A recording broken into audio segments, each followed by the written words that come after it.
could do is maybe call you in for the history part. Whatever. I don't know what he told you.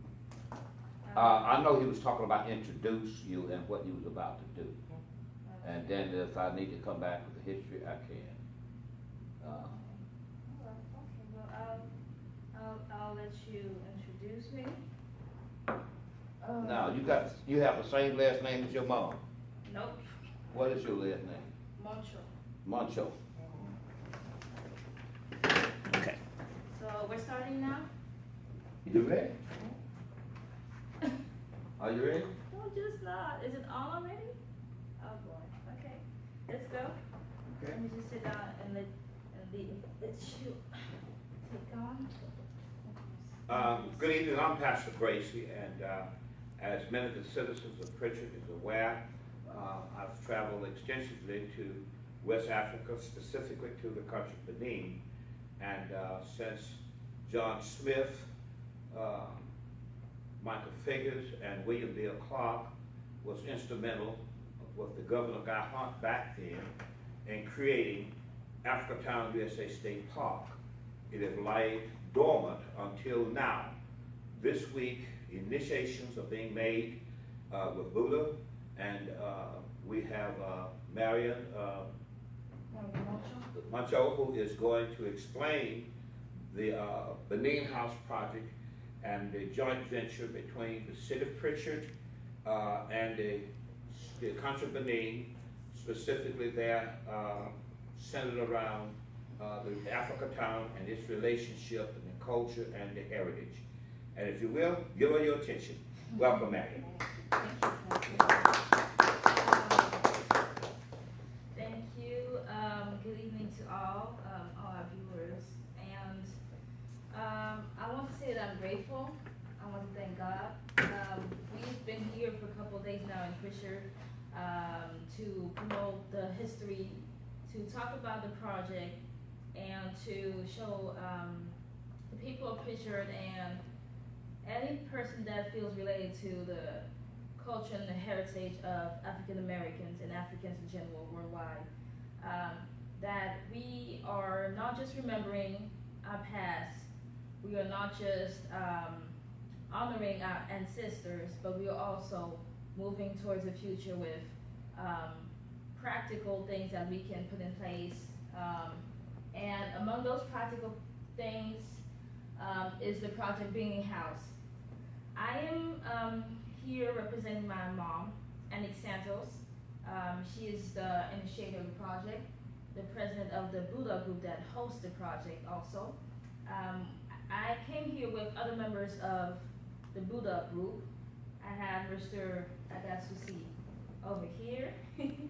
He has been a part of the recent history of Prichard and Africatown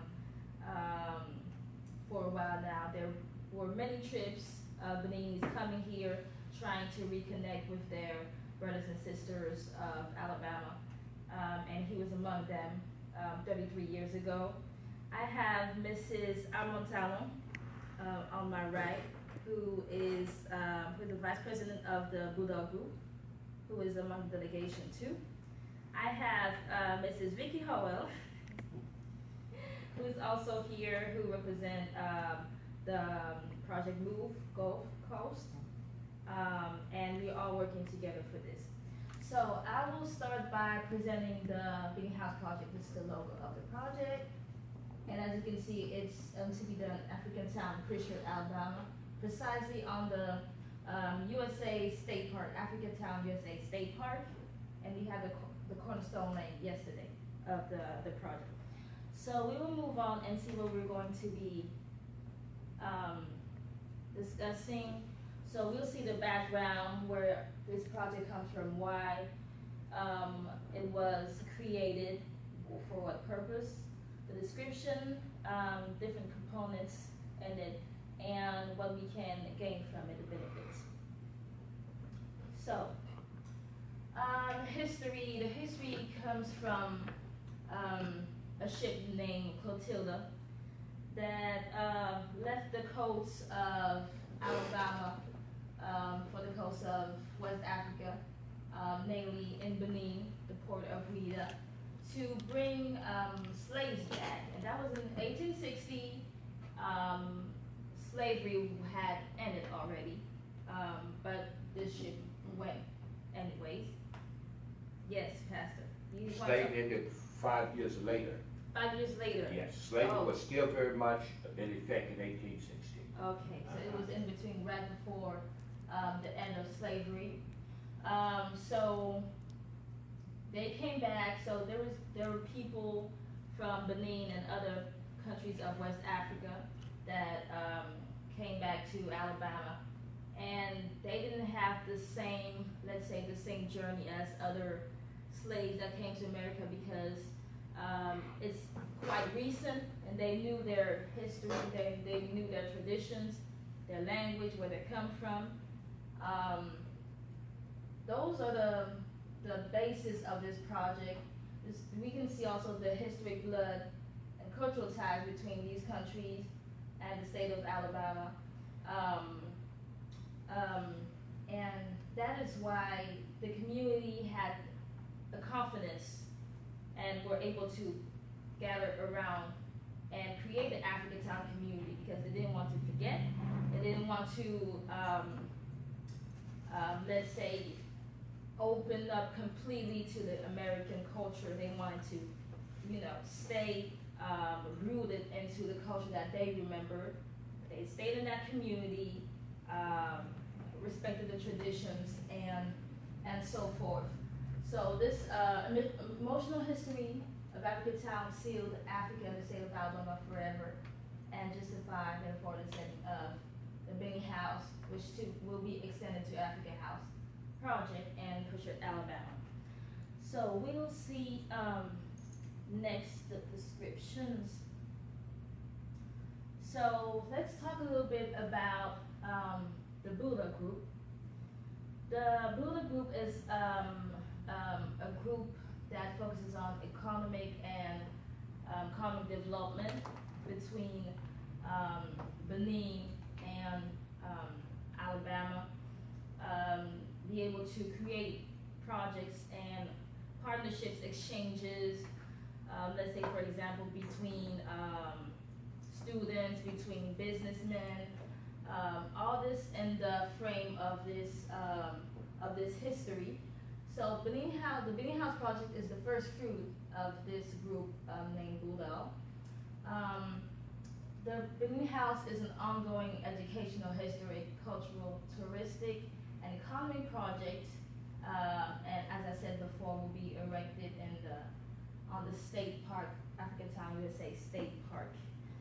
So we'll see the components. You'll understand more why we're talking about not only cultural, historic, but also educational and touristic and economic impact that we can bring through this project. So, components, we have arts and culture, we have tourism and history, and we have business and investments. So this is why I said this is something for the future too. So for the arts and culture part, there will be craftsmen, artists, singers, performers, dancers from Benin and other countries in West Africa that will be on the site in Africa Town here in Prichard to keep the culture alive. So you can go there and see how it is done in Benin, how it is done in other countries of Africa. So that's the Arts and Culture Center. So we have an architectural plan that we can show maybe. I'll see if the cameraman can help us. Marion? Mm-hmm. Yes, I just want to show the plan here on my right. Let me see. So we're talking about the arts, handicraft and cultural center. So handicraft and cultural center will be, let me find it on the map. Okay, so this will be the arts and crafts center, and we'll have the trainings too. arts and culture, and it'll be here too. The small little houses, a little bit like bungalows, from Benin. So, and there'll be a multi-purpose hall also that will shelter events, dinners, concerts, and stuff like that. So that will be, let me find it on the map. Yeah, so that will be this right here. So this will be where we will have all the events, special reunions, concerts, festivals, and so forth. All right, so I'll go through the second part, tourism and history. So tourism and history, we'll have museums. We'll start by first museum to honor the Kingdom of Dahomey, which is now Benin. Revisiting the history of this kingdom and its junction with Africa Town, Mobile, Prichard, and Plateau. So we will be showcasing the kings, the royal artifacts, the ceremonies, how the ceremonies used to happen and still happen nowadays. We'll have a tourism agency. This tourism agency will be in charge of organizing trips back to the motherland.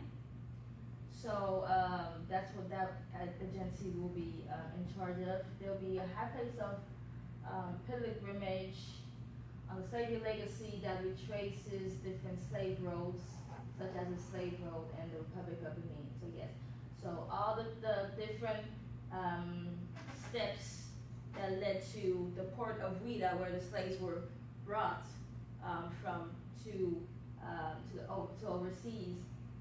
So there will be a road, and when you will be coming to Benin through this agency, you can have all the roads. So we will be starting from the north of Benin, where they gathered some slaves, to the center, all the way to the south, where the port is.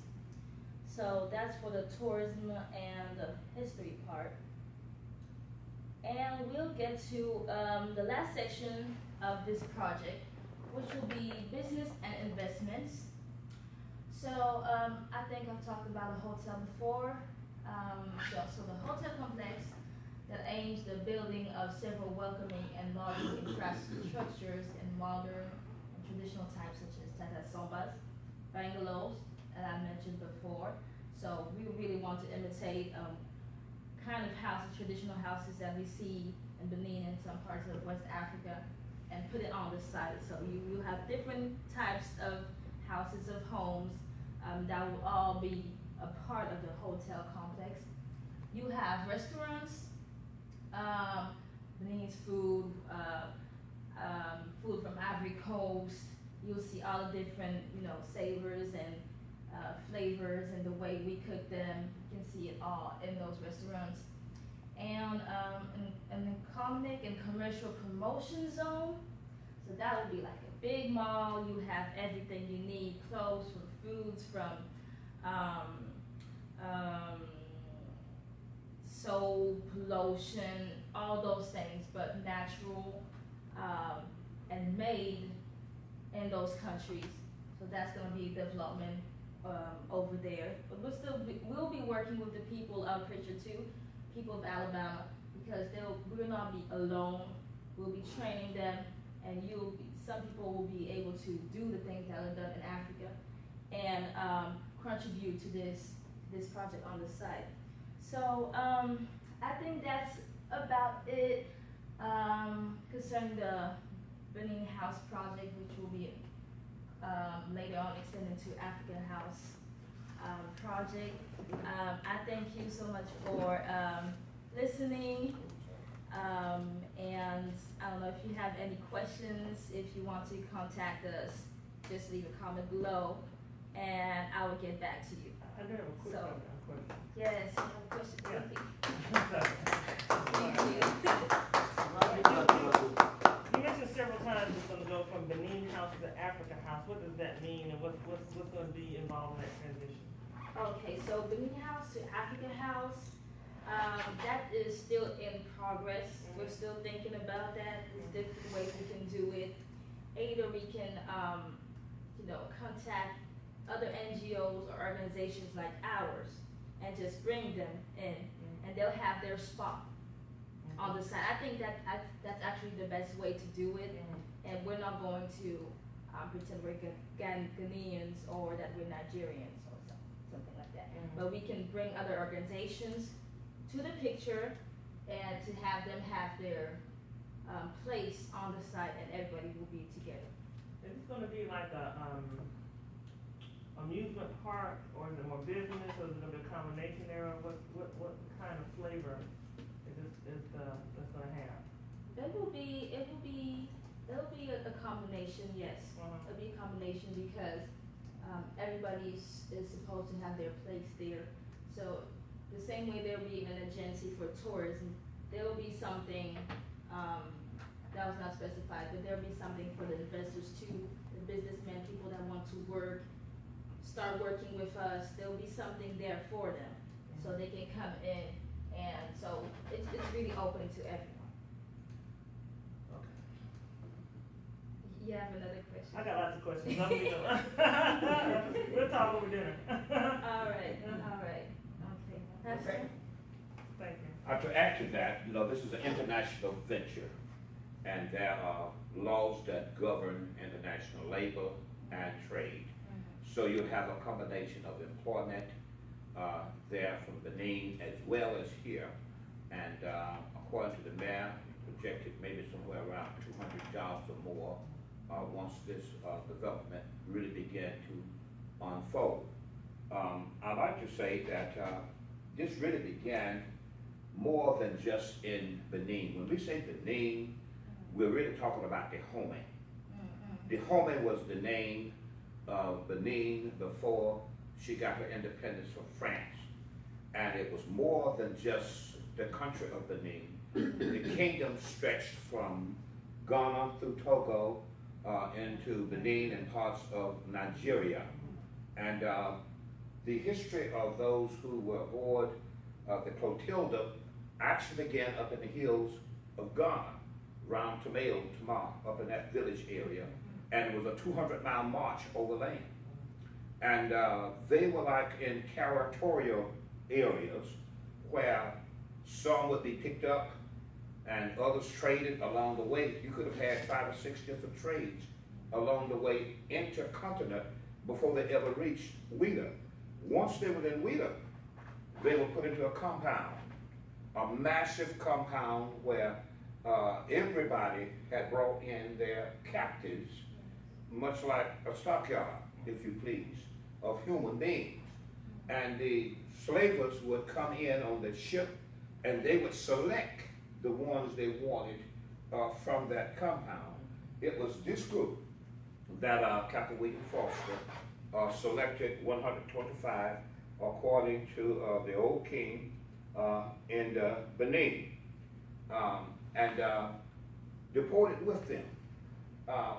But here back in America, those who know the history around here know that Plateau, the magazine, was once a very vital part of Prichard.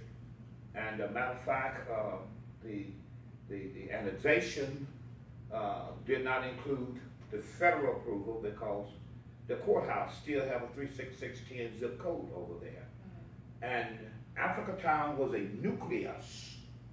But Africa Town have really spread it over the years as far north as Selma, because some of the captives that come in on the Clotilda all didn't settle in Plateau. There was only 30 brought back. So that was 80 left from the 110 that made the voyage around to the Sawmill quarters about Vernon Malcolm area. But the other 80 was dispatched to those who financed the exposition, less than 15 or so that got off in Grand Bay. But they are scattered all about. Africa Town, as we know it, was really the nucleus. And after the Emancipation Proclamation and Juneteenth, as we will be celebrating here in a few weeks, people began to migrate back to that nucleus, and Prichard was transformed from a white town to a black town, because people from all over the diaspora come back home, and there's evidence now of the population.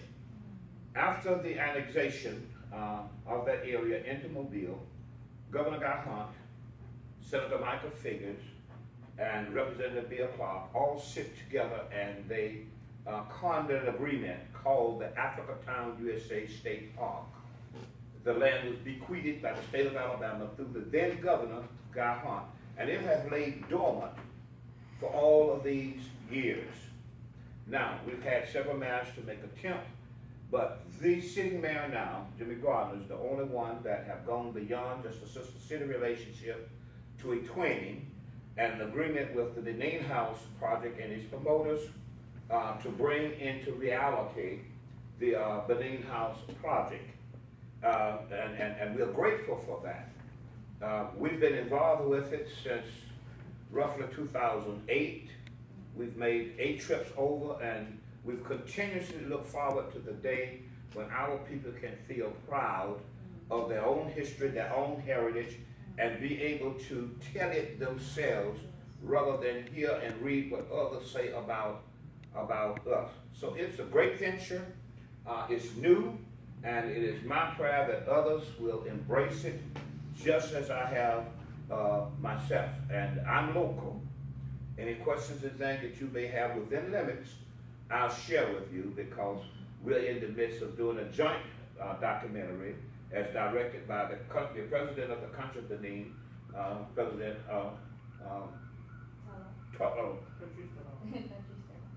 I'll get his name correct in a minute, Tala.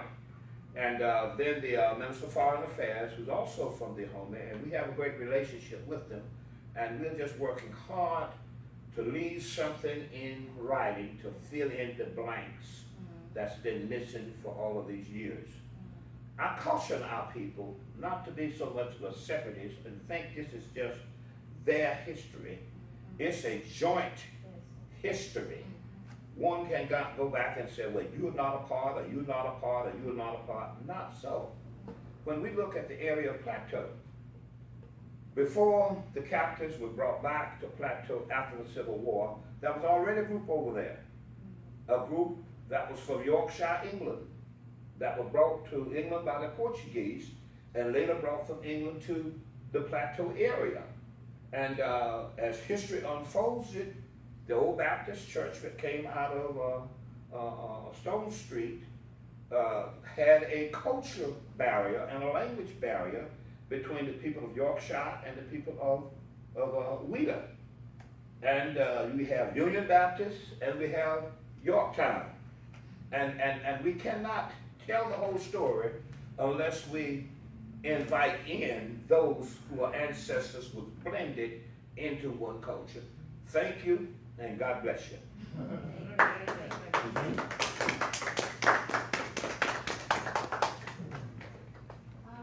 so those are some benefits that you can read, that we can have through the project in the house. And we'll continue working towards that. We will need your help, we will need your support too. So, as Pastor Bracy was saying, that we appropriate our own history. So many benefits, development, cultural, economic, too. Pastor Bracy said that too. So I'll just show once more the plan, how we envision the project to be erected on the USA African Town State Park. And that will be all for today. Thank you very much.